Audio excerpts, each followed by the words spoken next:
অন্তর্বর্তী সরকারের প্রধান উপদেষ্টা ডক্টর মোহাম্মদ ইউনূস জুলাই মাসকে গণজাগরণ ও জাতীয় ঐক্যের প্রতীকী মাস হিসেবে পালনের জন্য জাতির প্রতি আহ্বান জানিয়েছেন। তার মতে এই মাসের ঐতিহাসিক প্রেক্ষাপট ও জনগণের আত্মত্যাগকে স্মরণ করে নতুন করে শপথ নেওয়ার এখনই সময়।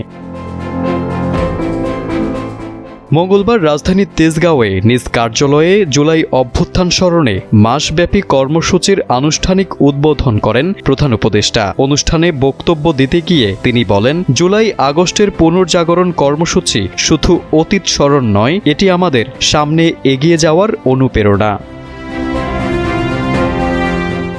ডক্টর ইউনূস ব্যাখ্যা করে বলেন, গত বছরের এই সময়কাল এক প্রতীকী অধ্যায় হয়ে উঠেছিল বাংলাদেশের ইতিহাসে, যেখানে ছাত্র, শ্রমিক, রিকশা চালক, সাধারণ জনতা ও কিশোররা জীবন বাজি রেখে একত্রিত হয়েছিলেন ন্যায় ও গণতন্ত্রের পক্ষে। সেই আত্মত্যাগের মর্মকে ধারণ করে নবজাগরণের ডাক দেন ডক্টর ইউনূস। সরকার প্রধান বলেন, আমরা সেই সকল শহীদদের স্বপ্ন বাস্তবায়নের জন্য আবার শপথ গ্রহণ করব, যেন তাদের আত্মত্যাগ বৃথা না যায় এবং সেই চেতনা আমাদের প্রতিটি আন্দোলনের প্রেরণা যোগায়। এক্ষেত্রে তরুণ প্রজন্মকে বিশেষভাবে অগ্রণী ভূমিকা নিতে হবে বলেও তিনি উল্লেখ করেন।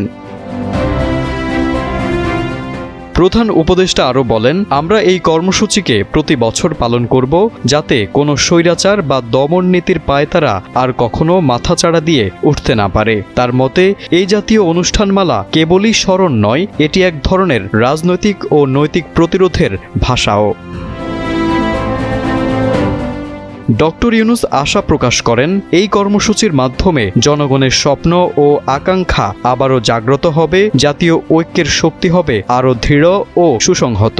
জুলাই আগস্ট হোক আমাদের অঙ্গীকারের নতুন সূচনা, হোক গণতন্ত্র ও মানবাধিকারের নিরন্তর সংগ্রামের অনুপ্রেরণা। এই বার্তাই দিতে চেয়েছেন প্রধান উপদেষ্টা। তারেক আজিজ, সময়ের আলো।